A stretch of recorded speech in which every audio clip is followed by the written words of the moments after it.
ताक, दही आणि लस्सी सोबत हा उन्हाळा बनवा अधिक टेस्टी, अधिक कूल। गोकुळ सोबत गोकुल। उमेदवारी अर्ज दाखल केल्यानंतर कोल्हापूर जिल्ह्यातील लोकसभा निवडणुकीचे वातावरण गरम झाले आहे।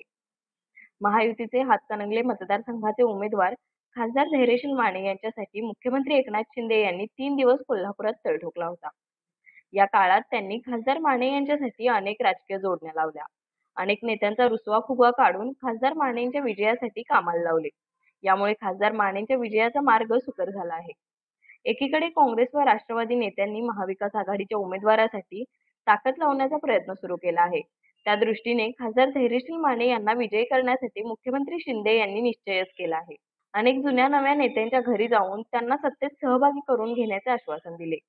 विशेष म्हणजे गटामताचे गणित डोळ्यासमोर ठेवले आहे। बंड पुकारलेल्या आमदार प्रकाश आवाड यांना शांत केले। यासाठी त्यांच्या मुलाच्या राजकीय भवितव्याचा शब्द दिला आहे। एकंदरीत मुख्यमंत्री एकनाथ शिंदे यांच्या जोडण्यांमुळे खासदार धैर्यशील माने यांच्या विजयाचा मार्ग सुकर झाला आहे।